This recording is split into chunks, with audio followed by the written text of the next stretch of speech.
Všade však natračajú vrecká a dlane. Ale kde vziať a nekradnúť?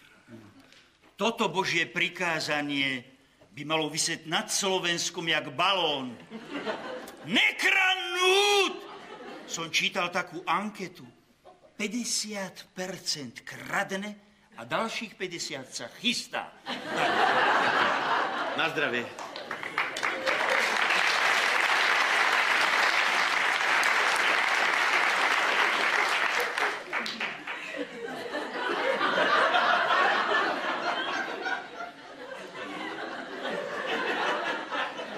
No, čo poviete? S týmto mnoho nevybavíte.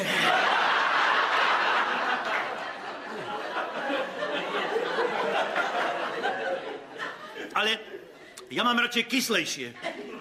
Až nesete vzorky do odstárne, dobre idete.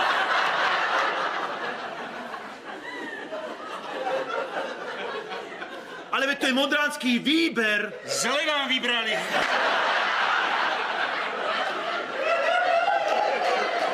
To by sa mohlo volať Boží trest. Preberáme tu na konečnej stanici aj Božie prikázania. Aj minule sme preberali to Božie prikázanie. Nepožiadaš manželku blížneho svojho.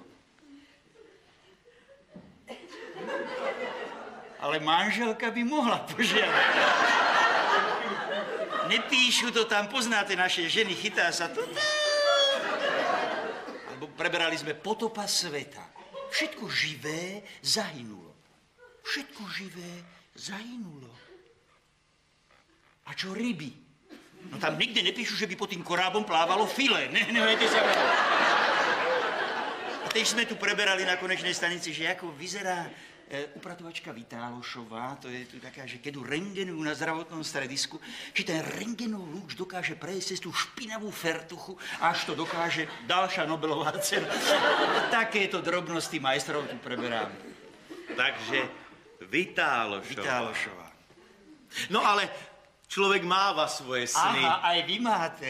Nie, no, ja som si nemyslel seba. Ja som to myslel všeobecne. Vyspovedajte si, však ste chlap. Ja nič nemám. Sme tu sami, povedzte. Ja nemám nič. Povedzte, dôstojný pán, ja dopijem aj to víno. Vidíte, typická slovenská záležitosť. Huba predbieha mozog.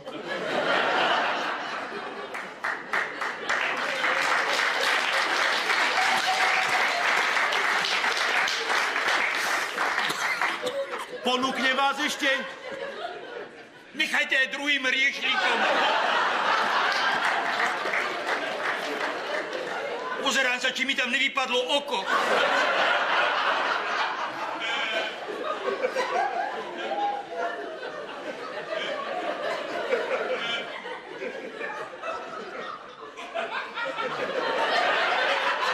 No tak keď toľko naliehate, mám a ja niečo.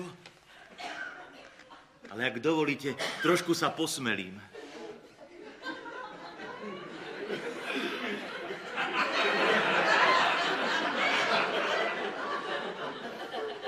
Ste pevný charakter. Ja napríklad snívam o golfovom ihrisku. Hneď na konci farskej záhrady. Totiž to by k nám prišli tí narýchlo zbohatnúši, čo by nám promptne mohli pomôcť tou čističkou. Geniálny nápad. No, taký je môj, ale i náš realizačný zámer. Dúfam, že vlak pôjde na čas.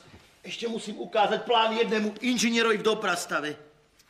Tiež taký paradox. Kedysi projektoval budovy pre straníkov, dnes pre farníkov. Dôstojný pán, vo všeobecnosti viacej by sme sa mali modliť. A menej chlastať. A ducha v tele precvičovať, to je čade okolo nás, namiesto čerstvých mozgov preležaná huspenina. Alebo teraz to klonovanie. Nech Boh chráni na Slovensku.